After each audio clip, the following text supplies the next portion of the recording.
ਦੇ ਨਾਲ ਗੱਲ ਕਰਦਾ। ਕਈ ਮੁੱਦੇ ਹੁੰਦੇ ਨੇ ਪੰਜਾਬ 'ਚ, ਖਾਸ ਕਰਕੇ ਸਾਡਾ ਵੱਡਾ ਮੁੱਦਾ ਤਾਂ ਇਸ ਵੇਲੇ ਕਰੋਨਾ ਹੈ। ਉਹਦੇ ਸੰਬੰਧ ਵਿੱਚ ਹੋਰ ਗੱਲਾਂ ਵੀ ਨਾਲ ਦੇ ਨਾਲ ਉੱਠ ਜਾਂਦੀਆਂ ਨੇ, ਪਰ ਪਹਿਲਾਂ ਮੈਂ ਕਰੋਨਾ 'ਤੇ ਤੁਹਾਡੇ ਨਾਲ ਕੁਝ ਜ਼ਿਕਰ ਕਰਨਾ ਚਾਹੁੰਦਾ।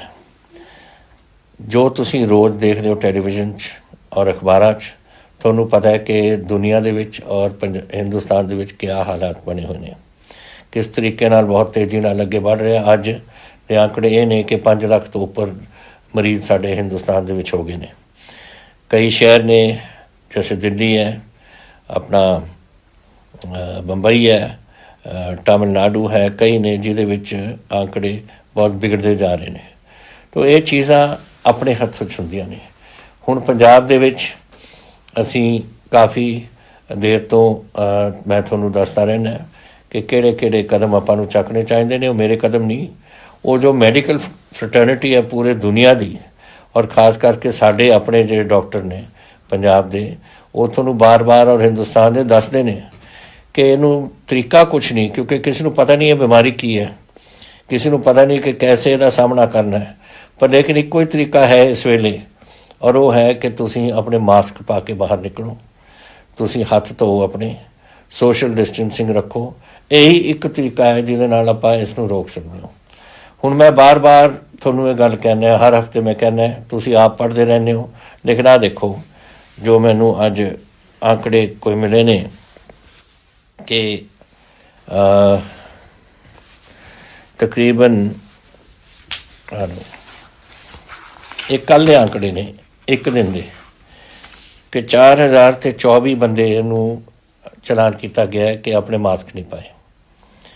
45 ਨੂੰ ਕੀਤਾ ਹੈ ਕਿ ਤੁਸੀਂ ਥੁੱਕਦੇ ਹੋ ਪਬਲਿਕ ਪਲੇਸ 'ਚ। ਤੁਹਾਨੂੰ ਪਤਾ ਹੈ ਕਿ ਥੁੱਕ ਨਾਲ ਹੀ ਅਗਰ ਇਹ ਫੈਲਦਾ ਹੈ ਇਹ ਬਿਮਾਰੀ ਜਿਹੜੀ ਹੈਗੀ।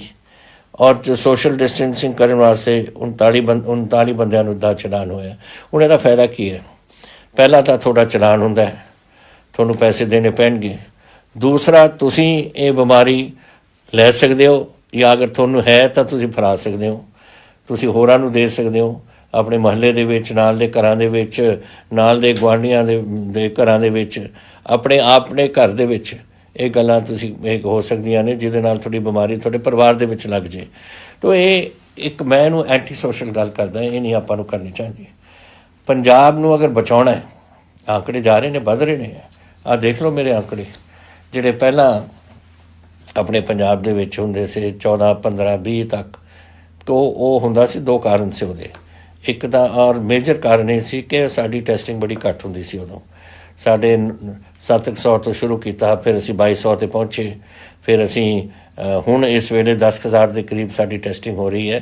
ਤਾਂ ਜਿਉਂ-ਜਿਉਂ ਟੈਸਟਿੰਗ ਵੱਧਦੀ ਜਾਂਦੀ ਹੈ ਤਾਂ ਆંકੜੇ ਤੁਹਾਡੇ ਵੱਧਦੇ ਜਾ ਰਹੇ ਨੇ। ਲੇਕਿਨ ਫਿਰ ਵੀ 128 ਨੇ ਇਹ ਅੱਜ ਦੇ ਆંકੜੇ ਨੇ ਕਿ 128 ਬੰਦਿਆਂ ਨੂੰ ਆਪਾਂ ਨੂੰ ਨਵੇਂ ਟੈਸਟਿੰਗ ਦੇ ਵਿੱਚੋਂ ਕਨਫਰਮਡ ਕੇਸ ਨਿਕਲੇ ਨੇ। ਟੈਸਟਿੰਗ ਬਹੁਤ ਹੋਈ ਹੈ, ਲੇਕਿਨ 128 ਵੀ ਕੋਈ ਛੋਟਾ ਨੰਬਰ ਨਹੀਂ। ਅੱਜ ਤੱਕ ਪੂਰੇ ਜਿਹੜੇ ਸਾਡੇ ਕਰੋਨਾ ਦੇ ਕੇਸ ਨਿਕਲੇ ਨੇ ਉਹ ਹੈ 4957 ਕੇਸ। ਉਹਦੇ ਵਿੱਚੋਂ 3200 ਕੇਸ ਡਿਸਚਾਰਜ ਹੋ ਗਏ, ਆਪਣੀ ਉਹਨਾਂ ਦਾ ਇਲਾਜ ਹੋ ਗਿਆ ਔਰ ਉਹ ਘਰੇ ਚਲੇ ਗਏ ਵਾਪਸ। ਫਿਰ ਵੀ 1610 ਕੇਸ ਹਾਲੇ ਆਪਣੇ ਸਟੇਟ ਦੇ ਵਿੱਚ ਪਏ ਨੇ, ਜਿਹੜੇ ਹਸਪੀਟਲ ਦੇ ਵਿੱਚ ਜਾਂ ਆਈਸੋਲੇਸ਼ਨ ਵਾਰਡ ਦੇ ਵਿੱਚ ਜਾਂ ਆਪਣੇ ਹੋਮ ਕੁਆਰੰਟੀਨ ਵਗੈਰਾ ਵਿੱਚ ਪਏ ਨੇ। ਇਹਨਾਂ ਵਿੱਚੋਂ 24 ਆਪਣੇ ਆਏ ਨੇ ਔਨ ਹਾਈ ਡਿਪੈਂਡੈਂਸੀ ਯੂਨਿਟ, ਜਿਨ੍ਹਾਂ ਨੂੰ ਆਕਸੀਜਨ ਦੀ ਲੋੜ ਹੈ, ਔਰ 6 ਬੰਦੇ ਆਪਣੇ ਵੈਂਟੀਲੇਟਰ ਦੇ ਉੱਪਰ ਲੱਗੇ ਹੋਏ ਨੇ। ਹੁਣ ਇਹ ਅੱਛੀ ਗੱਲ ਨਹੀਂ, ਵੱਧਦਾ ਜਾ ਰਿਹਾ। ਇੱਕ ਸਮੇਂ ਸੀ ਕਿ ਕੋਈ ਵੈਂਟੀਲੇਟਰ 'ਤੇ ਨਹੀਂ ਆਉਂਦਾ ਸੀ। ਇੱਕ ਸਮੇਂ ਸੀ ਜਿੱਥੇ ਡਿਪੈਂਡੈਂਸੀ ਯੂਨਿਟ ਜਿਹੜੇ ਅੱਜ 24 ਨੇ ਉਹ 4 ਹੁੰਦੇ ਸੀ ਜਾਂ 2 ਹੁੰਦੇ ਸੀ। ਹੁਣ ਤੁਸੀਂ ਇਹ ਜਿਹੜਾ ਮੈਂ ਦੇਖ ਰਿਹਾ ਇਹਦੇ ਵਾਸਤੇ ਜ਼ਿੰਮੇਵਾਰ ਆਪਾਂ ਸਾਰੇ ਹੀ ਹਾਂ, ਜਿਹੜੇ ਆਪਾਂ ਇਹ ਗੱਲਾਂ ਨਹੀਂ ਮੰਨਦੇ ਔਰ ਇਸ ਪੰਜਾਬ ਦੇ ਵਿੱਚ ਆਪਣੇ ਪੰਜਾਬ ਦੇ ਵਿੱਚ ਇਹ ਗੱਲਾਂ ਨੂੰ ਫੈਲਣ ਦੇਵਾਂਗੇ। ਹੁਣ ਇਹ ਮੈਨੂੰ ਪਤਾ ਹੈ ਕਿ ਸਿਰਫ ਇਹ ਆਪਣਾ ਹੀ ਕੰਮ ਨਹੀਂ, ਕਿਉਂਕਿ ਲੋਕ ਬਹੁਤ ਬਾਹਰੋਂ ਆ ਰਹੇ ਨੇ। ਹੁਣ 12,000 ਟਰੱਕ ਤਾਂ ਡੇਲੀ ਆਉਂਦਾ ਸਾਡੇ ਪੰਜਾਬ 'ਚ, ਸਮਾਨ ਆਉਂਦਾ ਹੈ, ਇੰਡਸਟਰੀ ਨੇ ਚੱਲਣਾ ਹੈ, ਰਾਸ਼ਨਾਂ ਦੀ ਲੋੜ ਹੈ, ਅਤੇ ਹਰ ਡੇਲੀ ਤਕਰੀਬਨ 12,000 ਟਰੱਕ ਉਰੇ ਆਉਂਦੇ ਨੇ। ਸਾਡੇ ਕੋਲ ਤਕਰੀਬਨ 6,000 ਤੋਂ ਉੱਪਰ ਗੱਡੀਆਂ ਆਉਂਦੀਆਂ ਨੇ ਜਿਹੜੀ GT ਰੋਡ ਦੇ ਵਿੱਚੋਂ ਆਉਂਦੀਆਂ ਨੇ। ਅਗਰ 3 ਬੰਦੇ ਵੀ ਬੈਠੇ ਹੋਣ, 18,000 ਤਾਂ ਉੱਥੇ ਹੀ ਹੋ ਗਏ, ਔਰ 12,000 ਦੇ ਵਿੱਚ ਦੋ ਬੰਦੇ ਤਾਂ ਹੋਣਗੇ ਟਰੱਕ 'ਚ। ਤਾਂ ਦੇਖ ਲਓ ਕਿ 24,000 ਉਹ ਹੋ ਗਿਆ, ਅਤੇ 40,000 ਬੰਦਾ ਤਾਂ ਹਰ ਦਿੱਲੀ ਹੈ, ਇੱਧਰੋਂ ਆਉਂਦਾ, ਰਾਜਸਥਾਨ ਤੋਂ ਹੋਏ, ਉੱਥੇ ਵੀ ਕੋਵਿਡ ਬਹੁਤ ਵਧਿਆ ਹੋਇਆ ਹੈ। ਦਿੱਲੀ ਭਰਿਆ ਪਿਆ ਹੈ, ਹਰਿਆਣੇ ਦੇ ਵਿੱਚ ਭਰਿਆ ਪਿਆ ਹੈ, ਹਰਿਆਣੇ ਤੋਂ ਆਪਣੇ ਤੋਂ ਦੁੱਗਣਾ ਹੈ। ਇਹਦੇ ਤੋਂ ਇਹ ਗੱਲਾਂ ਆਪਾਂ ਨੂੰ ਦੇਖਣਾ ਪਊ ਕਿ ਸਾਡੇ ਆ ਰਿਹਾ ਹੈ, ਉਸ ਨੂੰ ਉਹਦਾ ਬਚਾਓ ਕਰਨ ਵਾਸਤੇ ਆਪਾਂ ਨੂੰ ਜਿਹੜੇ ਕਦਮ ਦੱਸੇ ਗਏ ਨੇ ਉਹ ਤਾਂ ਆਪਾਂ ਫੋਲੋ ਕਰੀਏ ਤਾਂ ਕਿ ਆਪਣੇ ਪੰਜਾਬ ਨੂੰ ਆਪਾਂ ਬਚਾਈਏ। ਕਿਉਂਕਿ ਮੈਂ ਤੁਹਾਨੂੰ ਦੱਸਣਾ ਚਾਹੁੰਦਾ ਇਹ ਬਿਮਾਰੀ ਖਤਮ ਨਹੀਂ ਹੋ ਰਹੀ। ਤੁਸੀਂ ਅਗਰ ਸਮਝਦੇ ਹੋ ਕਿ ਪੰਜਾਬ ਦੇ ਵਿੱਚ ਕੰਟਰੋਲ 'ਚ ਹੈ, ਉਹ ਇਸ ਵੇਲੇ ਸਾਡੇ ਹਿੰਮਤ ਨਾਲ ਹੈ, ਤੁਹਾਡੇ ਹਿੰਮਤ ਨਾਲ, ਗਵਰਨਮੈਂਟ ਦੀ ਹਿੰਮਤ ਨਾਲ ਸਾਰੇ ਅਸੀਂ ਇਸ ਨੂੰ ਰੋਕ ਸਕੇ ਹਾਂ ਕੁਛ ਹੱਦ ਤੱਕ। ਲੇਕਿਨ ਇੱਕ ਸਮੇਂ ਆਊਗਾ ਜਦੋਂ ਪੀਕ ਆਏਗੀ ਇਸ ਦੀ। ਹੁਣ ਪੀਕ ਕਦੋਂ ਆਊਗੀ ਮੈਂ ਵੀ ਨਹੀਂ ਦੱਸ ਸਕਦਾ, ਕੋਈ ਡਾਕਟਰ ਨਹੀਂ ਦੱਸ ਸਕਦਾ। ਕੋਈ ਜੁਲਾਈ ਕਹਿੰਦੇ ਨੇ, ਕੋਈ ਅਗਸਤ ਕਹਿੰਦੇ ਨੇ, ਕੋਈ ਸਪਟੈਂਬਰ ਕਰਦੇ ਨੇ, ਕੋਈ ਨਵੰਬਰ ਤੱਕ ਕਹਿੰਦੇ ਨੇ ਕਦੋਂ ਪੀਕ ਆਊਗੀ। ਹੁਣ ਪੀਕ ਉਹ ਕੈਸੇ ਆਉਣੀ ਹੈ, ਸਾਡੇ ਪੰਜਾਬ ਕਿੱਥੇ ਤਾਈਂ ਪਹੁੰਚਣੀ ਹੈ, ਮੈਂ ਵੀ ਨਹੀਂ ਦੱਸ ਸਕਦਾ ਤੁਹਾਨੂੰ। ਇਹ ਕੋਈ ਵੀ ਨਹੀਂ ਪਤਾ। ਦੇਖੋ ਅਮਰੀਕਾ 'ਚ ਕੀ ਹੋ ਰਿਹਾ, ਲੱਖ ਤੋਂ ਉੱਪਰ ਤਾਂ ਬੰਦਾ ਮਰ ਗਿਆ ਉੱਥੇ, ਔਰ 10 ਲੱਖ ਤੋਂ ਉੱਪਰ ਤਾਂ ਕੇਸਿਸ ਹੋ ਗਏ ਨੇ ਉੱਥੇ। ਤਾਂ ਇਹ ਬੜਾ ਸੀਰੀਅਸ ਸਿਚੁਏਸ਼ਨ ਹੈ ਜੋ ਸਾਡੇ ਦੇਸ਼ 'ਚ ਹੋ ਰਿਹਾ। ਹੁਣ ਵੀ ਦਿਨ ਪਰ ਦਿਨ ਦੇਸ਼ ਦੀ ਆંકੜੇ ਵਧੀ ਜਾ ਰਹੇ ਨੇ। ਤਾਂ ਇਸ ਕਰਕੇ ਮੈਂ ਤੁਹਾਨੂੰ ਇਹ ਬੇਨਤੀ ਕਰ ਰਿਹਾ ਕਿ ਤੁਸੀਂ ਇਸ ਨੂੰ ਬੜੀ ਗੰਭੀਰਤਾ ਨਾਲ ਸੋਚੋ। ਔਰ ਇਹ ਜਿਹੜੇ ਬੰਦੇ ਹੁਣ ਆਪਣੇ ਤੁਸੀਂ 4024 ਜੋ ਕੱਲ੍ਹ ਤੁਸੀਂ ਆਪਣਾ ਚਲਾਨ ਭਰ ਰਹੇ ਹੋ ਆਪਣਾ ਮਾਸਕ ਪਾਉਣ ਵਾਸਤੇ, ਇਹ ਨਾ ਕਰੋ ਬੇਟਾ। ਇਹ ਗਲਤ ਗੱਲ ਹੈ। ਇਹਦੇ ਨਾਲ ਆਪਾਂ ਬਿਲਕੁਲ ਆਪਣਾ ਸੂਬੇ ਦੇ ਵਿੱਚ ਤਬਾਹੀ ਲਿਆਵਾਂਗੇ। ਔਰ ਹੋਰ ਚੀਜ਼ਾਂ ਵੀ ਇਹ ਛੋਟੀਆਂ ਗੱਲਾਂ ਨੇ ਜਿਹੜੀਆਂ ਤੁਸੀਂ ਕਰ ਸਕਦੇ ਹੋ ਜਿਹਦੇ ਨਾਲ ਆਪਣਾ ਪੰਜਾਬ ਬਚ ਸਕਦਾ। ਤਾਂ ਇਹ ਸਮਝ ਕੇ ਕਿ ਹਾਲੇ ਔਖੀ ਘੜੀ ਆਉਣੀ ਹੈ ਪੰਜਾਬ ਦੇ ਵਿੱਚ, ਤੁਸੀਂ ਅੱਜ ਤੋਂ, ਮੇਰੀ ਬੇਨਤੀ ਹੈ ਤੁਹਾਨੂੰ ਕਿ ਤੁਸੀਂ ਅੱਜ ਤੋਂ ਆਪਣੇ ਕਦਮ ਚੱਕਣ ਲੱਗ ਜਾਓ ਜਿਹਦੇ ਨਾਲ ਆਪਾਂ ਆਪਣੇ ਪੰਜਾਬ ਨੂੰ ਦੇ ਵਿੱਚ ਇਸ ਕੋਵਿਡ ਨੂੰ ਫੈਲਣ ਤੋਂ ਬਚਾਈਏ। ਇੱਕ ਤਾਂ ਇਹ ਸੀ। ਦੂਜਾ ਮੈਂ ਇੱਕ ਦੋ ਗੱਲਾਂ ਹੋਰ ਤੁਹਾਨੂੰ ਕਹਿਣਾ ਚਾਹੁੰਦਾ ਸੀ ਕਿ ਇਹ ਅੱਜ ਫਿਰ ਮੈਨੂੰ ਇੱਕ ਬੁਰੀ ਖਬਰ ਸਾਨੂੰ ਆਈ ਹੈ ਕਿ ਇੱਕ ਸਾਡਾ ਨੌਜਵਾਨ ਲਾਂਸ ਨਾਇਕ ਸਲੀਮ ਖਾਨ 58 ਇੰਜੀਨੀਅਰ ਰੈਜੀਮੈਂਟ ਸਾਡੇ ਪਟਿਆਲੇ ਤੋਂ ਡਕਾਣਾ ਹਲਕੇ ਦੇ ਵਿੱਚ ਮਰਨੇੜੀ ਪਿੰਡ ਇੱਕ ਸਾਡਾ, ਉਹਦੇ ਵਿੱਚ ਉੱਥੇ ਰਹਿੰਦਾ ਸੀ, ਉਹ ਵੀ ਲਦਾਖ ਦੇ ਵਿੱਚ ਸ਼ਹੀਦ ਹੋ ਗਿਆ। ਪਤਾ ਨਹੀਂ ਉਹ ਪੁਰਾਣੇ ਉਹ ਜਿਹੜੇ ਜ਼ਖਮ ਸੀ ਉਹਦੇ ਕਰਕੇ ਹੋਏ ਆ ਕਿਆ ਕਾਰਨ, ਉਹ ਗਵਰਨਮੈਂਟ ਸਾਨੂੰ, ਆਰਮੀ ਸਾਨੂੰ ਦੱਸੂਗੀ। ਲੇਕਿਨ ਉਹ ਇੱਕ ਹੋਰ ਸਾਡਾ ਨੌਜਵਾਨ ਹਿੰਦੁਸਤਾਨ ਦਾ ਅੱਜ ਸ਼ਹੀਦ ਹੋਇਆ, ਇੱਕ ਇੱਥੇ ਔਰ ਇੱਕ ਪੂਨਾ ਵਿੱਚ। ਤਾਂ 2 ਸਾਡੇ ਜਵਾਨ ਸ਼ਹੀਦ ਹੋਏ ਨੇ। ਤਾਂ ਅਸੀਂ ਸ਼ਰਧਾਂਜਲੀ ਵੀ ਭੇਟ ਕਰਦੇ ਹਾਂ ਔਰ ਉਹਨਾਂ ਦੇ ਪਰਿਵਾਰਾਂ ਦੇ ਨਾਲ ਅਸੀਂ ਬਿਲਕੁਲ ਖੜ੍ਹੇ ਹਾਂ ਇਸ ਵੇਲੇ। ਜੋ ਕੁਛ ਅਸੀਂ ਐਲਾਨ ਕੀਤਾ ਹੋਇਆ ਉਹਨਾਂ ਨੂੰ 50 ਲੱਖ ਦਾ ਜਿਹੜਾ ਅਸੀਂ ਮੁਆਵਜ਼ਾ ਦੇਣਾ ਚਾਹੁੰਦੇ ਹਾਂ ਉਸ ਪਰਿਵਾਰ ਨੂੰ। ਔਰ ਨਾਲੇ ਉਹਨਾਂ ਦਾ ਇੱਕ ਬੰਦਾ ਕੋਈ ਵੀ ਉਹਨਾਂ ਦੇ ਪਰਿਵਾਰ ਤੋਂ ਜੋ ਕੋਈ ਨੌਕਰੀ ਸਰਕਾਰੀ ਲੈਣਾ ਚਾਹੁੰਦਾ ਉਹ ਸਾਨੂੰ ਦੱਸ ਦੇਣਾ, ਅਸੀਂ ਉਹਦਾ ਜ਼ਰੂਰ ਪ੍ਰਬੰਧ ਸਾਰਾ ਕਰਕੇ ਔਰ ਸਭ ਕੁਛ ਉਹਨਾਂ ਨੂੰ ਦੇਵਾਂਗੇ। ਇਹ ਅਸੀਂ ਸਾਰੇ ਆਪਣੇ ਜੋ ਸ਼ਹੀਦ ਹੁੰਦੇ ਨੇ ਆਪਣੇ ਦੇਸ਼ ਵਾਸਤੇ, ਉਹਨਾਂ ਸਾਰਿਆਂ ਵਾਸਤੇ ਕਰਾਂਗੇ ਅਸੀਂ। ਤੀਸਰੀ ਗੱਲ, ਕੁਝ ਦਿਨਾਂ ਤੋਂ ਤੁਸੀਂ ਦੇਖਦੇ ਆਏ ਹੋ ਕਿ ਅਸੀਂ ਇੱਕ ਆਲ ਪਾਰਟੀ ਮੀਟਿੰਗ ਸੱਦੀ ਸੀ। ਉਹ ਆਲ ਪਾਰਟੀ ਮੀਟਿੰਗ ਸੱਦੀ ਸੀ ਇਸ ਲਈ ਕਿਉਂਕਿ ਸੈਂਟਰ ਨੇ ਕੁਝ ਕਦਮ ਚੱਕੇ ਨੇ ਜਿਹੜੇ ਅਸੀਂ ਸਮਝਦੇ ਹਾਂ ਕਿ ਪੰਜਾਬ ਦੇ ਕਿਸਾਨਾਂ ਦੇ ਖਿਲਾਫ ਹੈ। ਪੰਜਾਬ ਕਿਸਾਨੀ ਦਾ ਇੱਕ ਸੂਬਾ ਹੈ। ਅਗਰ ਪੰਜਾਬ ਦੇ ਕਿਸਾਨਾਂ ਦੇ ਖਿਲਾਫ ਹੈ ਤਾਂ ਪੰਜਾਬ ਦੇ ਸੂਬੇ ਦੇ ਖਿਲਾਫ ਨੇ। ਉਹ ਆਰਡੀਨੈਂਸ 3 ਨੇ, ਐਗਰੀਕਲਚਰ ਮਾਰਕੀਟਿੰਗ 'ਤੇ, ਕੰਟਰੈਕਟ ਫਾਰਮਿੰਗ 'ਤੇ ਐਸੈਂਸ਼ੀਅਲ ਕਮੋਡਿਟੀਜ਼ 'ਤੇ।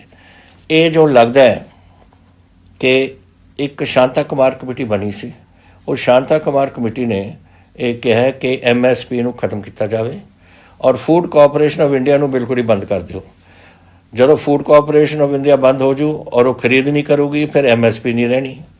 ਹੁਣ ਮੈਂ ਬਾਰ-ਬਾਰ ਇਹ ਮੈਨੂੰ ਅਫਸੋਸ ਹੋਇਆ ਕਿ ਇੱਕ ਵੱਡੀ ਪਾਰਟੀ ਪੰਜਾਬ ਦੀ ਪਾਰਟੀ ਸ਼੍ਰੋਮਣੀ ਅਕਾਲੀ ਦਲ, ਮੈਂ ਬਾਰ-ਬਾਰ ਉਹਨਾਂ ਨੂੰ ਸਮਝਾਉਂਦਾ ਸੀ ਕਿ ਬਈ ਇਹ ਅੱਜ ਇਹ ਨਹੀਂ ਗੱਲ ਕਿ ਉਹਦੇ ਵਿੱਚ ਅੱਜ ਇਹਨਾਂ ਨੇ ਆਰਡੀਨੈਂਸ ਦੇ ਵਿੱਚ ਕੁਝ ਪਾਇਆ ਜਾਂ ਨਹੀਂ, ਪਰ ਇੱਕ ਵਾਰ ਇਹ ਸਾਰੀ ਗੱਲ ਤੁਸੀਂ ਇੱਕ ਵਾਰ ਆਪਣੀ ਫੂਡ ਕਾਰਪੋਰੇਸ਼ਨ ਚੱਕ ਦਿਓ ਔਰ ਤੁਸੀਂ ਇਹ ਸਭ ਕੁਝ ਨਿਕਲਦਾ ਹੈ ਸ਼ਾਂਤਾ ਕਮੇਟੀ ਰਿਪੋਰਟ ਦੇ ਵਿੱਚੋਂ, ਫਿਰ ਸਾਡੇ MSP ਇੱਥੇ ਰਹਿਣੀ ਨਹੀਂ। ਤਾਂ ਅੱਜ ਨਾ ਹੋਏ ਤੁਹਾਡੇ ਲਿਖਣ ਆਰਡੀਨੈਂਸ ਦੇ ਵਿੱਚ, ਲੇਕਿਨ ਜਦੋਂ ਤੁਸੀਂ ਤਾਕਤ ਦੇ ਦੋਗੇ, ਇੱਕ ਵਾਰ ਆਰਡੀਨੈਂਸ ਤੁਸੀਂ ਪਾਸ ਕਰਤੀ, ਫਿਰ ਤੁਹਾਡੇ ਪਾਰਲੀਮੈਂਟ ਨੇ ਪਾਸ ਕਰ ਦੇਣਾ, ਇੱਕ ਐਕਟ ਬਣਾ ਦੇਣਾ, ਫਿਰ ਜਦੋਂ ਮਰਜ਼ੀ ਤੁਸੀਂ ਜੋ ਮਰਜ਼ੀ ਕਰ ਲਓ ਉੱਥੋਂ। ਔਰ ਇਹ ਲੱਗ ਰਿਹਾ ਉਧਰ ਨੂੰ। ਔਰ ਮੈਂ ਕਿਹਾ ਸੀ मैं क्या 560 करीब MP ने साढ़े ਉਹਦੇ ਵਿੱਚੋਂ ਤੁਸੀਂ 13 MP ਨੇ ਜਿਹੜੇ ਸਾਡੇ ਪੰਜਾਬ ਦੇ ਨੇ। ਇੱਕ ਵਾਰ ਇਹ ਹੋ ਜਾਏ ਜੋ ਅਕਾਲੀ ਦਲ ਕਹਿੰਦੇ ਨੇ ਅਸੀਂ ਗਾਰੰਟੀ ਲੈਣ, ਤੁਸੀਂ ਕੈਸੀ ਗਾਰੰਟੀ ਲੈ ਸਕਦੇ ਹੋ?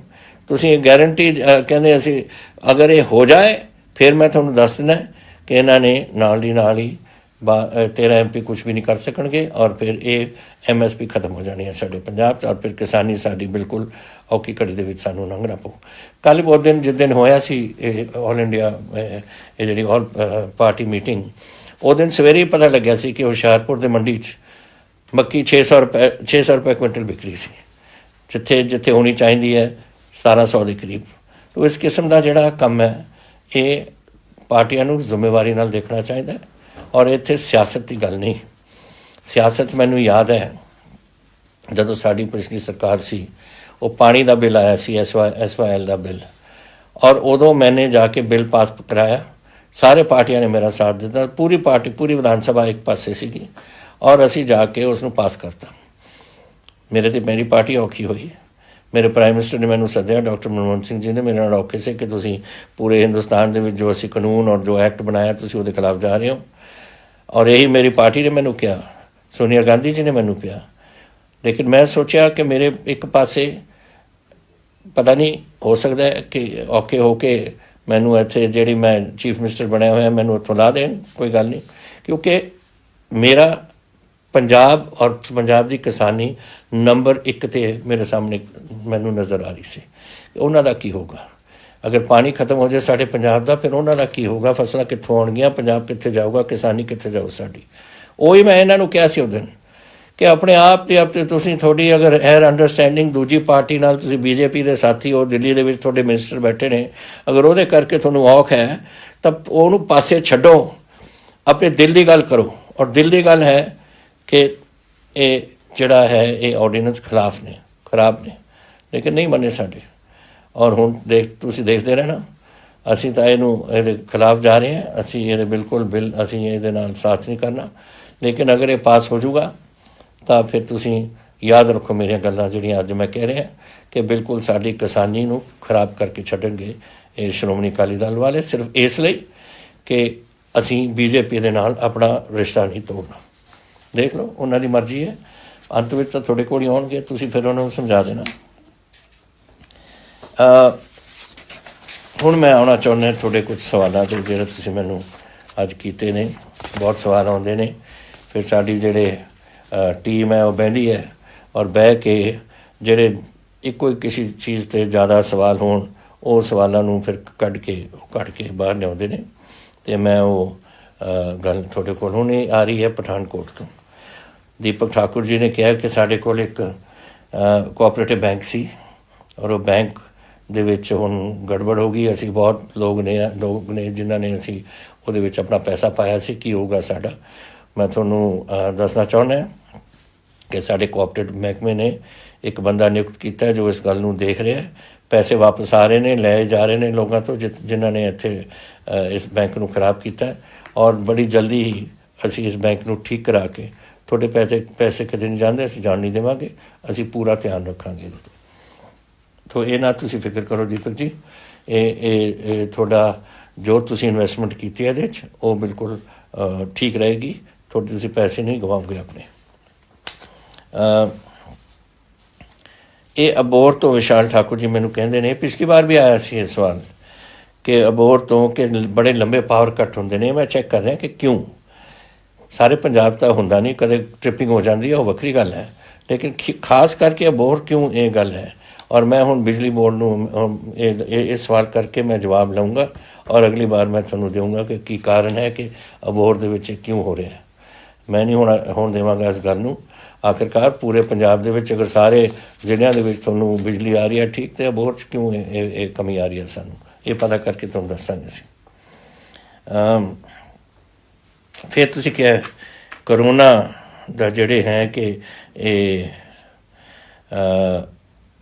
ਜਿਹੜੀਆਂ ਵੱਡੇ ਹੌਸਪੀਟਲ ਨੇ ਕਰੋਨਾ ਵਾਸਤੇ ਉਹ ਜ਼ਿਆਦਾ ਬਿੱਲ ਵਗੈਰਾ ਉਹ ਦਿੰਦੇ ਨੇ, ਅਸੀਂ ਦੇ ਨਹੀਂ ਸਕਦੇ, ਸਾਡੇ ਕੋਲ ਇੰਨੀ ਗੁੰਜਾਇਸ਼ ਨਹੀਂ। ਤੁਸੀਂ ਜਾ ਸਕਦੇ ਹੋ ਕਦੇ ਵੀ ਕਿਸੇ ਵੀ ਗਵਰਨਮੈਂਟ ਹੌਸਪੀਟਲ 'ਚ।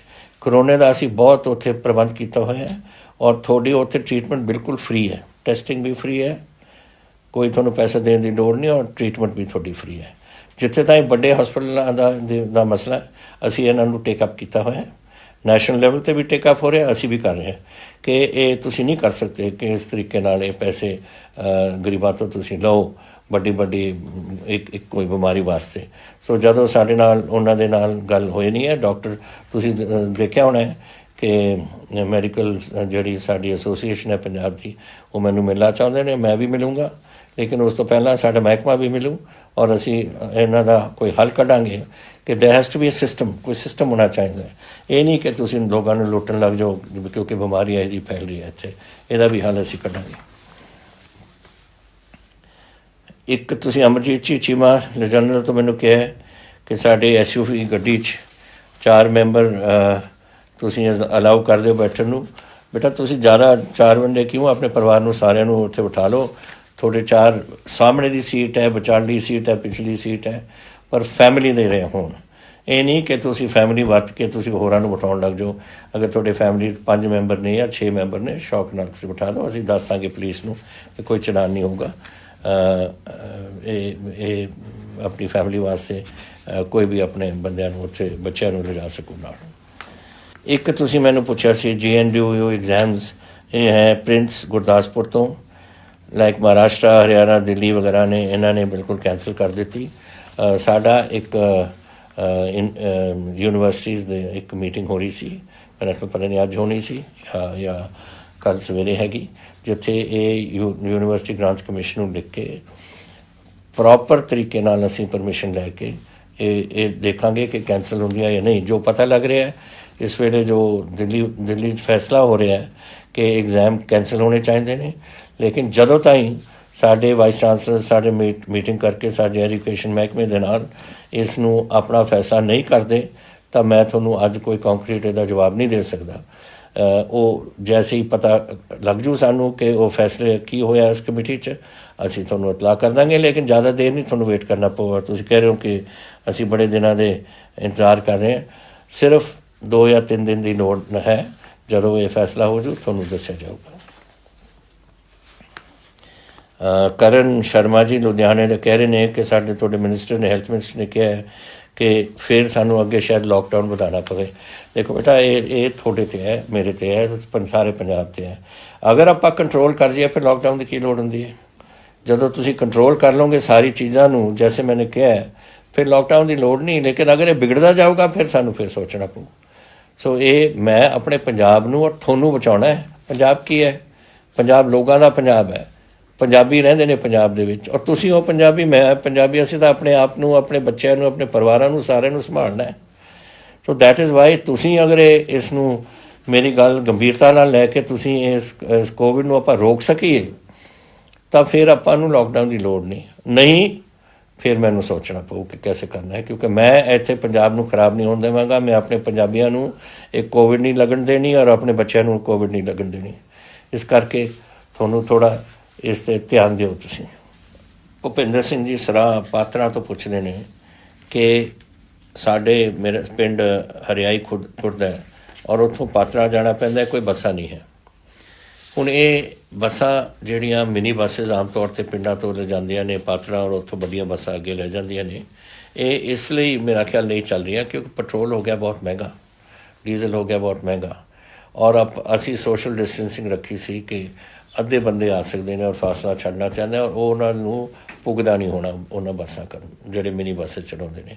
ਇਸ ਕਰਕੇ ਇਸ ਜਿਹੜੀ ਰੁਕਾਵਟ ਸੀ ਇਸ ਨੂੰ ਮੈਂ ਹਟਾ ਰਿਹਾ। ਅੱਜ ਤੁਸੀਂ ਜਿਹੜੇ ਮਿਨੀ ਬੱਸਿਸ ਹੋਣ ਜਾਂ ਵੱਡੀਆਂ ਬੱਸਾਂ ਹੋਣ, ਇੱਕ ਸ਼ਰਤ 'ਤੇ ਕਿ ਕੋਈ ਬੰਦਾ ਬੱਸ 'ਚ ਨਹੀਂ ਚੜੂਗਾ ਜਦ ਤਾਈਂ ਮਾਸਕ ਨਹੀਂ ਪਾਉਂਦਾ। ਮਾਸਕ ਪਾਓ, ਬੱਸਾਂ ਚੜ੍ਹੋ। ਮਿਨੀ ਬੱਸਿਸ ਵੀ ਚੱਲਣਗੀਆਂ ਜਦੋਂ ਪੂਰੀਆਂ ਭਰੀਆਂ ਹੋਣਗੀਆਂ, ਔਰ ਵੱਡੀਆਂ ਬੱਸਾਂ ਵੀ ਚੱਲਣਗੀਆਂ, ਔਰ ਇਹ ਬੱਸ ਫਿਰ ਤੁਹਾਡੇ ਚੱਲਣ ਲੱਗ ਜਾਣਗੇ। ਲੇਕਿਨ ਤੁਸੀਂ ਆਪਣੇ ਮਾਸਕ ਪਾ ਕੇ ਉਹ ਬੱਸਾਂ ਦੇ ਵਿੱਚ ਬਹਿਣਾ। ਔਰ ਹੁਣ ਅਸੀਂ ਚੱਕਦੇ ਹਾਂ ਜਿਹੜਾ ਬੈਨ ਸੀਗਾ ਔਰ 50% ਰੱਖਦੇ ਸੀ, ਉਹ ਨਹੀਂ ਰੱਖਾਂਗੇ, ਨਾ ਛੋਟੇ ਬੱਸਾਂ 'ਚ, ਨਾ ਵੱਡੀਆਂ ਮਿਨੀ ਬੱਸਾਂ 'ਚ ਜਾਂ ਵੱਡੀਆਂ ਬੱਸਾਂ 'ਚ। 100% ਉੱਥੇ ਜਾ ਸਕਣਗੇ ਆਪਣੇ ਜਿਹੜੇ ਮੁਸਾਫਰ ਨੇ, ਲੇਕਿਨ ਇੱਕੋ ਹੀ ਕੰਡੀਸ਼ਨ ਹੈ ਕਿ ਮਾਸਕ ਪਾ ਕੇ।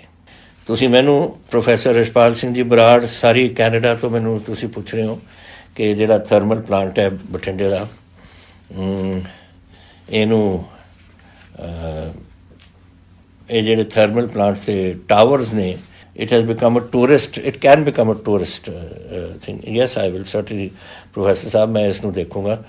ਤੁਸੀਂ ਵੀ ਬਠਿੰਡੇ ਦੇ, ਮੈਂ ਵੀ ਬਠਿੰਡੇ ਦਾ, ਹੈ ਤਾਂ ਪਟਿਆਲੇ ਰਹਿਣ ਵਾਲਾ, ਲੇਕਿਨ ਮੇਰਾ ਪਿੰਡ ਤਾਂ ਬਠਿੰਡੇ ਹੀ ਹੈ ਮਹਾਰਾਜ। ਤੋ ਆਈ ਐਮ ਵੈਰੀ ਹੈਪੀ ਕਿ ਤੁਸੀਂ ਇਸ ਬਠਿੰਡੇ, ਸਾਡੇ ਬਠਿੰਡੇ ਨੂੰ ਬਿਲਕੁਲ ਦੇਖਣਾ ਚਾਹੁੰਦੇ ਹੋ ਔਰ ਇੱਕ ਹੈਰੀਟੇਜ ਸਿਸਟਮ ਨਾਲ ਦੇਖਣਾ ਚਾਹੁੰਦੇ ਹੋ। ਆਪਣਾ ਕਿਲ੍ਹਾ ਵੀ ਜਿਹੜਾ ਢਹਿਦਾ ਜਾ ਰਿਹਾ ਹੈ, ਆਈ ਹੋਪ ਦੇ ਆਰਕੀਓਲੋਜੀਕਲ ਸਰਵੇ ਉਸ ਨੂੰ ਵੀ ਦੇਖੇਗਾ, ਉਹਨੂੰ ਵੀ ਠੀਕ ਕਰੇ, ਬਿਕੋਜ਼ ਉਹ ਖਰਾਬ ਹੋ ਰਿਹਾ। ਔਰ ਇੱਕ ਉਹ ਤਾਂ ਬਹੁਤ ਪੁਰਾਣਾ ਕਿਲ੍ਹਾ ਹੈ, ਤਾਂ it I think for 1000 year maybe. Razia Sultan, ਤੁਸੀਂ ਨਾਮ ਸੁਣਿਆ ਪ੍ਰੋਫੈਸਰ ਸਾਹਿਬ, ਤੁਸੀਂ ਤਾਂ ਸੁਣਿਆ ਹੋਣਾ। ਰਜ਼ੀਆ ਸੁਲਤਾਨ ਤਾਂ ਉਸ ਕਿਲ੍ਹੇ 'ਚ ਕੈਦ ਰਹੇ ਸੀ। So it is a very old historical ਕਿਲ੍ਹਾ, ਉਹ ਵੀ ਅਸੀਂ ਦੇਖਣਾ। ਔਰ ਹੋਰ ਕੋਈ ਹੈਰੀਟੇਜ ਪੁਆਇੰਟਸ ਨੇ। So I will certainly give this full thought ਕਿ ਅਸੀਂ ਕੈਸੇ ਤੁਹਾਡੇ ਇਹ ਜਿਹੜੇ ਟਾਵਰਸ ਨੇ ਰੱਖ ਸਕੀਏ। ਸ਼ਾਇਦ ਅਸੀਂ ਇਹਨਾਂ ਨੂੰ ਕੋਈ ਰੈਸਟੋਰੈਂਟ ਬਣਾ ਦਈਏ, ਸਮ ਈਟਰੀਜ਼, ਵਾਟ ਐਵਰ ਇਟ ਇਜ਼, ਕੁਛ ਸੋਚ ਕੇ ਕਰਾਂਗੇ। ਬਟ ਤੁਹਾਡਾ ਸੁਜੈਸ਼ਨ ਆਈ ਅਪਰੀਸ਼ੀਏਟ ਵੈਰੀ ਮਚ, ਬੜਾ ਧੰਨਵਾਦੀ ਹਾਂ ਤੁਹਾਡਾ ਇਹ ਸੁਝਾਅ ਵਾਸਤੇ। ਪੈਟਰੋਲ ਅਤੇ ਡੀਜ਼ਲ ਵੱਧਦਾ ਜਾ ਰਿਹਾ ਡੇਲੀ, ਇਹਦਾ ਕੀ ਕਰ ਸਕਦੇ ਹਾਂ ਹੁਣ? ਇਹ ਸਾਡੇ ਹੱਥ 'ਚ ਨਹੀਂ। ਅਸੀਂ ਵੀ, ਤੁਹਾਨੂੰ ਸ਼ਾਇਦ ਪਤਾ ਹੋਊਗਾ ਕਿ ਸਾਡੀ ਕਾਂਗਰਸ ਵਰਕਿੰਗ ਕਮੇਟੀ ਦੀ ਮੀਟਿੰਗ ਹੋਈ ਸੀ ਕਿ ਅੱਜ ਤੋਂ ਕੋਈ 4 ਕੁ ਦਿਨ ਹੋਏ, ਔਰ ਉੱਥੇ ਇੱਕ ਮੁੱਦਾ ਆਇਆ ਸੀ ਕਿ ਰੈਜ਼ੋਲੂਸ਼ਨ ਪਾਸ ਕੀਤਾ ਗਿਆ ਸੀ ਉਸ ਕਾਂਗਰਸ ਵਰਕਿੰਗ ਕਮੇਟੀ ਨੇ ਕਿ government should roll back on petrol and diesel charges. ਕਿਉਂਕਿ ਉੱਥੇ ਕਿਹਾ ਸੀ ਕਿ ਇਹ ਜਦੋਂ ਵਧਾਏ ਨੇ ਪੈਟਰੋਲ ਔਰ diesel, government has gained 1,80,000 crore ਔਰ 1,80,000 ਕਰੋੜ ਉਹ ਬਣਾ ਚੁੱਕੇ ਨੇ ਇਸ ਪੈਟਰੋਲ 'ਤੇ। ਹੁਣ ਵਾਪਸ ਕਰੋ ਔਰ ਲੋਕਾਂ ਨੂੰ ਵਾਪਸ ਕਰੋ। ਸੋ ਆਈ ਹੋਪ ਕਿ ਗਵਰਨਮੈਂਟ ਆਫ ਇੰਡੀਆ ਇਸ 'ਤੇ ਸੋਚੇਗੀ ਔਰ ਕੁਝ ਰੋਲ ਬੈਕ ਕਰਨਗੇ ਤਾਂ ਕਿ ਲੋਕਾਂ ਨੂੰ ਕੁਛ ਬੈਨੀਫਿਟ ਇਹਦਾ ਮਿਲ ਸਕੇ। ਤੁਸੀਂ ਪੁੱਛਿਆ ਫਿਰ ਕਿ ਅਗਰ ਤੁਹਾਨੂੰ ਜਾਂ ਤੁਹਾਡੇ ਕੋਈ ਪਰਿਵਾਰ ਦੇ ਮੈਂਬਰ ਨੂੰ ਕੋਈ ਕੋਵਿਡ ਹੋ ਜੇ, ਸਰਬੱਤ ਸਿਹਤ ਬੀਮਾ ਦੇ ਵਿੱਚ ਤੁਸੀਂ ਆ ਸਕਦੇ ਹੋ। ਜ਼ਰੂਰ ਜਾਓ ਆਪਣੇ ਹੌਸਪੀਟਲ। ਤਾਂ ਜੈਸੇ ਮੈਂ ਕਿਹਾ ਸਰਕਾਰੀ ਹੌਸਪੀਟਲ ਤਾਂ ਫ੍ਰੀ ਨੇ, ਲੇਕਿਨ ਤੁਸੀਂ ਅਗਰ ਜਾਣਾ ਚਾਹੁੰਦੇ ਹੋ ਕਿਸੇ ਦੂਜੇ ਹੌਸਪੀਟਲ 'ਚ, ਤੁਹਾਨੂੰ ਕਿਸੇ ਦਾ ਕੋਈ ਛਾਤੀ ਦੀ ਦਰਦ ਹੈ ਜਾਂ ਕੋਈ ਗਲਾ ਖਰਾਬ ਹੈ, ਵਟ ਐਵਰ, ਦਿਸ ਆਲ ਕਮਸ ਅੰਡਰ ਜਿਹੜਾ ਤੁਹਾਡਾ ਇਹ ਇੰਸ਼ੋਰੈਂਸ ਸਕੀਮ ਦਾ। ਤਾਂ ਤੁਸੀਂ ਉੱਥੇ ਜ਼ਰੂਰ ਜਾਓ। ਅਗਰ ਕੋਈ ਪ੍ਰੋਬਲਮ ਆਉਂਦੀ ਹੈ ਤਾਂ ਸਾਨੂੰ ਦੱਸੋ, ਵੀ ਵਿਲ ਸੀ। ਬਟ ਕੋਈ ਬਿਮਾਰੀ ਹੋਏ, it is covered by this. Corona proper ਨਹੀਂ, ਕਿਉਂਕਿ ਕਿਸੇ ਨੂੰ ਨਹੀਂ ਪਤਾ ਹੁੰਦਾ ਕਿ ਮੈਨੂੰ ਕਰੋਨਾ ਹੈ। ਤੁਸੀਂ ਜਦ ਜਾਓਗੇ ਤੁਹਾਨੂੰ ਨਜ਼ਲਾ ਹੋਊਗਾ, ਜ਼ੁਕਾਮ ਹੋਊਗਾ, ਬੁਖਾਰ ਹੋਊਗਾ, ਬੋਡੀ ਏਕ ਹੋਊਗੀ, ਕੁਛ ਨਾ ਕੁਛ ਬਦਨ ਦਾ ਦਰਦ ਹੋਊ। ਤੁਸੀਂ ਜਾਓਗੇ ਐਜ਼ ਅ ਫਲੂ, ਉਹ ਤਾਂ ਫਿਰ ਡਾਕਟਰ ਦੱਸ ਸਕੂ ਤੁਹਾਨੂੰ। ਲੇਕਿਨ ਜੋ ਟਰੀਟਮੈਂਟ ਤੁਹਾਡੀ ਹੋਣੀ ਹੈ as a patient under flu ਜਾਂ ਕਿਸੇ ਹੋਰ ਚੀਜ਼, ਤੁਹਾਡਾ ਜ਼ਰੂਰ ਹੋਣਾ ਚਾਹੀਦਾ ਔਰ ਹੋਊਗਾ ਜ਼ਰੂਰ।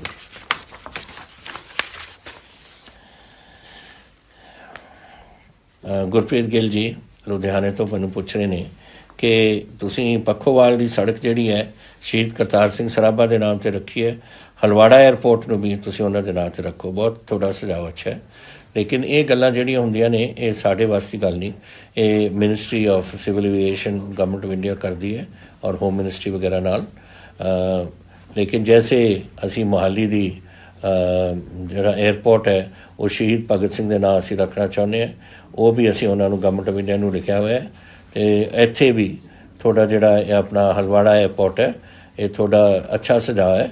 ਅਸੀਂ ਏਅਰਪੋਰਟ ਨੂੰ ਟੇਕਅਪ ਕਰਾਂਗੇ ਗਵਰਨਮੈਂਟ ਆਫ ਇੰਡੀਆ ਨਾਲ, ਔਰ ਫਿਰ ਅਸੀਂ ਤੁਹਾਨੂੰ ਦੱਸਾਂਗੇ ਜਦੋਂ ਗਵਰਨਮੈਂਟ ਬਣ ਜਾਂਦੀ ਹੈ। ਰਮਨ ਸਿੱਧੂ ਜੀ ਬਠਿੰਡੇ ਤੋਂ ਕਹਿੰਦੇ ਨੇ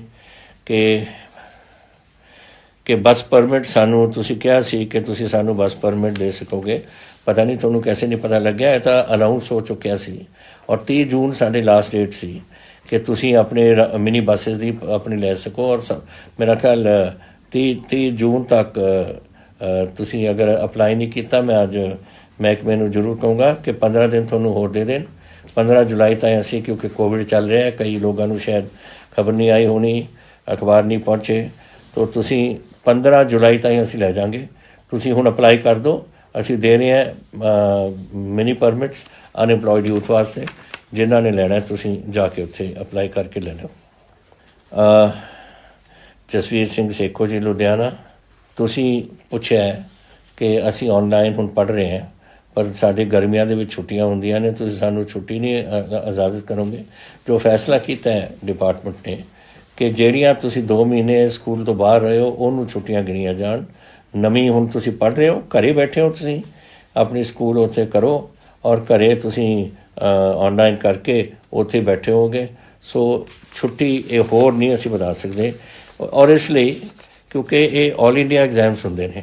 ਹੁਣ ਤੁਸੀਂ 9ਵੀਂ ਕਲਾਸ 'ਚੋਂ 10ਵੀਂ ਕਲਾਸ ਤੁਹਾਡੀ ਆਲ ਇੰਡੀਆ ਐਗਜ਼ਾਮ ਹੋ ਔਰ ਅਸੀਂ ਚਾਹੁੰਦੇ ਹਾਂ ਕਿ ਤੁਸੀਂ ਬੜਾ ਅੱਛੀ ਤਰ੍ਹਾਂ ਪੜ੍ਹੋ ਔਰ ਅੱਛੇ ਤੁਹਾਡੇ ਮਾਰਕ ਆਉਣ ਤਾਂ ਕਿ ਤੁਸੀਂ ਬੜੀ ਚੰਗੀ ਤਰ੍ਹਾਂ ਆਪਣੀ ਵਿੱਦਿਆ ਹੋਰ ਪ੍ਰਾਪਤ ਕਰਕੇ ਇੱਕ ਅੱਛੀ ਨੌਕਰੀ ਲੈ ਸਕੋ। ਸੋ ਇਹਨੂੰ ਤੁਸੀਂ ਜਿਹੜੇ ਹੁਣ ਆਪਣੇ ਔਨਲਾਈਨ ਸਿੱਖ ਰਹੇ ਹੋ, ਸਿੱਖਦੇ ਰਹੋ ਔਰ ਉਸ ਤੋਂ ਬਾਅਦ ਹੌਲੀਡੇਜ਼ ਤਾਂ ਹੁੰਦੀਆਂ ਰਹਿੰਦੀਆਂ ਨੇ ਔਰ ਤੁਸੀਂ ਘਰ ਤਾਂ ਬੈਠੇ ਹੀ ਹੋ। ਸੋ ਥੋੜ੍ਹੀ ਦੇਰ ਤੁਹਾਨੂੰ ਪੜ੍ਹਨਾ ਪੈਂਦਾ ਹੈ ਔਨਲਾਈਨ ਔਰ ਫਿਰ ਤੁਸੀਂ ਥੋੜ੍ਹੀ ਛੁੱਟੀ ਹੋ ਸਮਝ ਲਓ ਇਸ ਨੂੰ। ਲੇਕਿਨ ਅਸੀਂ ਜ਼ਿਆਦਾ ਤੁਹਾਡੀ ਐਜੂਕੇਸ਼ਨ ਨੂੰ ਦੇ ਵਿੱਚ ਵਿਘਨ ਨਹੀਂ ਪਾਉਣਾ ਚਾਹੁੰਦੇ ਜਿਹਦੇ ਨਾਲ ਤੁਹਾਡਾ ਅੱਗੇ ਜਾ ਕੇ ਤੁਹਾਡਾ ਨੁਕਸਾਨ ਹੋਵੇ। ਤੁਸੀਂ ਮਨਦੀਪ ਰੰਧਾਵਾ ਜੀ ਨੇ ਕਿਹਾ ਕਿ ਮੇਜ਼ ਮੱਕੀ ਤੁਸੀਂ ਹੁਣ ਲਾਉਣਾ ਚਾਹੁੰਦੇ ਹੋ, ਝੋਨਾ ਨਹੀਂ ਲਾਉਣਾ ਚਾਹੁੰਦੇ, ਬੜੀ ਅੱਛੀ ਗੱਲ ਹੈ। ਲਾਓ ਮੱਕੀ ਜ਼ਰੂਰ ਤੁਸੀਂ ਔਰ ਤੁਹਾਨੂੰ ਸਬਸਿਡੀ ਮਸ਼ੀਨ ਦੀ ਮਿਲੇਗੀ। ਆਈ ਥਿੰਕ 40% ਤੁਹਾਨੂੰ ਇਹ ਮਿਲੇਗੀ ਸਬਸਿਡੀ। ਤਾਂ ਤੁਸੀਂ ਸਬਸਿਡੀ ਜਿਨ੍ਹਾਂ ਨੇ ਅਪਲਾਈ ਕਰ ਦਿੱਤਾ ਹੈ ਔਰ ਜਿਨ੍ਹਾਂ ਨੂੰ ਮਸ਼ੀਨਰੀ ਹੁਣ ਮਿਲ ਰਹੀ ਹੈ ਕਿਉਂਕਿ ਮੱਕੀ ਦਾ ਤਾਂ ਹੁਣ ਬੀਜਣ ਦਾ ਟਾਈਮ ਆ ਗਿਆ, ਤੁਹਾਨੂੰ ਨਾਲ ਦੇ ਨਾਲ ਹੁਣ ਉਹ ਮਨਜ਼ੂਰੀਆਂ ਤਿਆਰ ਹੋ ਰਹੀਆਂ ਨੇ ਔਰ ਤੁਹਾਨੂੰ ਨਾਲ ਦੇ ਨਾਲ ਤੁਹਾਨੂੰ ਸਬਸਿਡੀ ਦੇ ਦੇਣਗੇ 40%। ਸ਼ਾਲੂ ਅਰੋੜਾ ਜੀ ਅੰਮ੍ਰਿਤਸਰ ਤੋਂ, ਇਹ ਜਿਹੜੀ ਤੁਹਾਡੀ ਮੰਗ ਹੈ ਨਾ, ਜਦੋਂ ਮੈਂ ਤੁਹਾਡੀ ਉਮਰ ਦਾ ਸੀ ਮੈਨੂੰ ਵੀ ਇਹੀ ਮੰਗ ਹੁੰਦੀ ਸੀ ਕਿ ਸਕੂਲ ਬੰਦ ਹੀ ਰੱਖੋ। ਮੈਂ ਵੀ ਸੋਚਦਾ ਸੀ ਕਿ ਸਕੂਲਾਂ 'ਚ ਕਿਹਨੇ ਜਾਣਾ। ਬੇਟਾ ਤੁਸੀਂ ਹੁਣ ਦੇਖੋ ਦੁਨੀਆ ਕਿੰਨੀ ਵੱਧ ਗਈ ਅੱਗੇ, ਵਿੱਦਿਆ ਕਰਕੇ ਵਧੀ ਹੈ ਨਾ। ਔਰ ਅਸੀਂ ਵੀ ਕਹਿੰਦੇ ਕਿਆ ਕਰਦੇ ਸੀ ਕਿ ਚਲੋ ਬੰਦ ਕਰੋ ਸਕੂਲ ਨੂੰ, ਕਿਹਨੇ ਜਾਣਾ। ਅਸੀਂ ਕਹਿੰਦੇ ਸੀ ਕਿ ਪਚਾੜਾ ਜੇ ਸਕੂਲ ਡਿੱਗੀ ਪਏ, ਅਸੀਂ ਤਾਂ ਇਹ ਕਹਿੰਦੇ ਸੀ ਜਦ ਅਸੀਂ ਛੋਟੇ ਹੁੰਦੇ ਸੀ। ਤਾਂ ਤੁਹਾਨੂੰ ਵੀ ਹੁਣ ਤੁਸੀਂ ਮੈਨੂੰ ਕਹਿ ਰਹੇ ਹੋ ਕਿ ਮੇਰੇ 1 ਸਾਲ ਵਾਸਤੇ ਸਕੂਲ ਹੀ ਬੰਦ ਕਰ ਦਿਓ। ਇਹ ਮੁਸ਼ਕਿਲ ਹੈ ਮੇਰੇ ਵਾਸਤੇ ਕਰਨਾ ਔਰ ਮੁਸ਼ਕਿਲ ਤੁਹਾਡੇ ਵਾਸਤੇ ਵੀ ਹੈ ਕਿਉਂਕਿ ਤੁਸੀਂ ਹੁਣ ਜਿਹੜਾ ਇਹ ਪੜ੍ਹਾਈ ਕਰ ਰਹੇ ਹੋ ਨਾ, ਤੁਸੀਂ ਫਿਰ 10ਵੀਂ 'ਚ ਅੱਛੀ ਤਰ੍ਹਾਂ ਤੁਹਾਡੇ ਰਿਜ਼ਲਟ ਆਉਣੇ ਚਾਹੀਦੇ ਨੇ, ਫਿਰ 12ਵੀਂ 'ਚ ਆਉਣਾ ਚਾਹੁੰਦੇ ਨੇ, ਫਿਰ ਤੁਸੀਂ ਯੂਨੀਵਰਸਿਟੀ ਕਾਲਜਿਸ ਜਾਓਗੇ। ਮੈਂ ਚਾਹੁੰਦਾ ਕਿ ਹਰ ਬੱਚਾ ਪੰਜਾਬ ਦਾ ਪੜ੍ਹੇ ਔਰ ਚੰਗੀ ਤਰ੍ਹਾਂ। ਹੁਣ ਬੜੀ ਕੰਪੈਟੀਟਿਵ ਹੋ ਗਈ ਦੁਨੀਆ, ਹਿੰਦੁਸਤਾਨ ਕੰਪੈਟੀਟਿਵ ਹੋ ਗਿਆ, ਸਾਰੀ ਦੁਨੀਆ ਕੰਪੈਟੀਟਿਵ ਹੋ ਗਈ ਔਰ ਵਿੱਦਿਆ ਦੇ ਬਗੈਰ ਆਪਾਂ ਐਡਵਾਂਸ ਨਹੀਂ ਕਰ ਸਕਦੇ ਔਰ ਤੁਸੀਂ ਨਹੀਂ ਐਡਵਾਂਸ ਕਰ ਸਕੋਗੇ। ਸੋ ਸਕੂਲਾਂ ਦਾ ਤਾਂ ਇਹੀ ਹੁੰਦਾ ਹੈ ਕਿ ਫਾਊਂਡੇਸ਼ਨ ਅੱਛਾ ਬਣਾ ਦੇਣ ਤੁਹਾਡੇ ਵਾਸਤੇ, ਫਿਰ ਤੁਹਾਡੇ ਅੱਗੇ ਤੁਸੀਂ ਜਾ ਕੇ ਆਪਣੀ ਚੰਗੀ ਵਿੱਦਿਆ ਦੇ ਖੇਤਰ ਦੇ ਵਿੱਚ ਤੁਸੀਂ ਅੱਗੇ ਵੱਧ ਸਕੋ ਔਰ ਆਪਣੇ ਵਾਸਤੇ ਇੱਕ ਜ਼ਿੰਦਗੀ ਦੇ ਵਿੱਚ ਕੋਈ ਨਾ ਕੋਈ ਕਦਮ ਇਹੋ ਜਿਹੇ ਚੱਕੋ ਜਿਹਦੇ ਨਾਲ ਸਾਰੇ ਤੁਹਾਡੀ ਸ਼ਲਾਘਾ ਕਰਨ। ਸੋ ਸਕੂਲ ਬੰਦ ਨਹੀਂ ਕਰ ਸਕਦੇ। ਹੁਣ ਆਪਾਂ ਔਖੀ ਘੜੀ ਵਿੱਚ ਲੰਘ ਰਹੇ ਹਾਂ।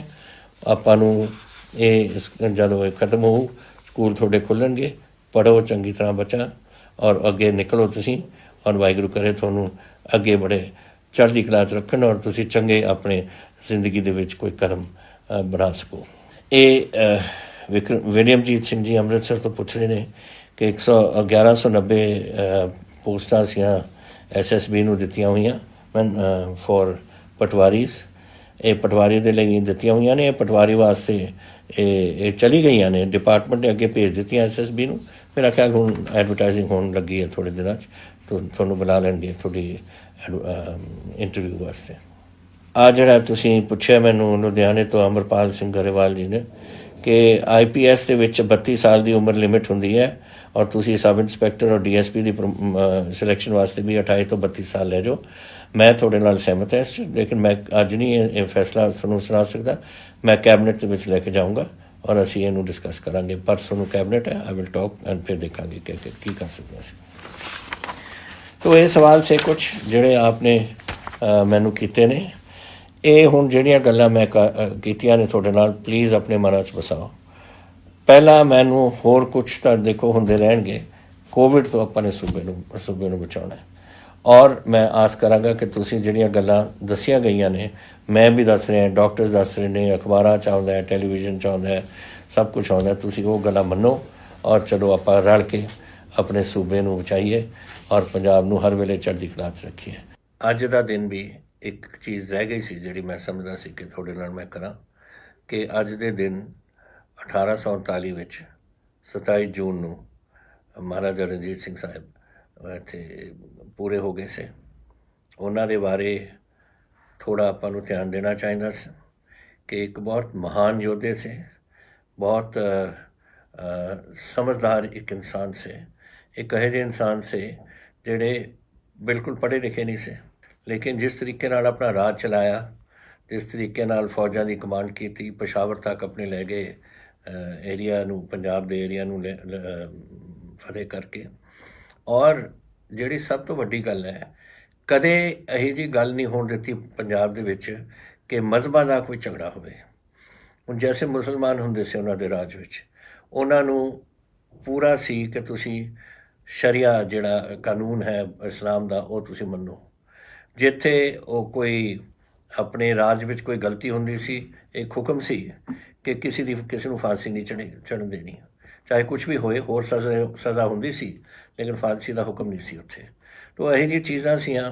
ਔਰ ਜੈਸੇ ਮੈਂ ਤੁਹਾਨੂੰ ਦੱਸਿਆ ਹੈ ਕਿ ਇਹੋ ਜਿਹੇ ਸੁਲਝੇ ਹੋਏ ਇਨਸਾਨ ਸੇ ਕਿ ਅਗਰ ਕੋਈ ਗੱਲ ਦਾ ਉਹਨਾਂ ਨੂੰ ਪਤਾ ਲੱਗਣਾ ਕਿ ਫਰਜ਼ ਕਰੋ ਕੋਈ ਬਾਹਰੋਂ ਆ ਗਿਆ, ਵਿਲਾਇਤ ਤੋਂ ਆ ਗਿਆ, ਸ਼ਾਮ ਨੂੰ ਬਿਠਾ ਲੈਣਾ ਔਰ ਅਗਲੇ ਸੂਰਜ ਚੜ੍ਹਦੇ ਤੱਕ ਉਹਦੇ ਨਾਲ ਸਵਾਲ ਹੀ ਕਰੇ ਜਾਣਾ, ਉਹਦੇ ਮੁਲਕ ਬਾਰੇ, ਉਹਦੇ ਹੋਰ ਖੇਤੀ ਬਾਰੇ ਔਰ ਹੋਰ ਚੀਜ਼ਾਂ ਬਾਰੇ। ਕਦੇ ਲਿਖਦੇ ਨਹੀਂ ਸੀ, ਸਭ ਕੁਛ ਉਹਨਾਂ ਦੇ ਦਿਮਾਗ 'ਚ ਗੱਲ ਹੁੰਦੀ ਸੀ।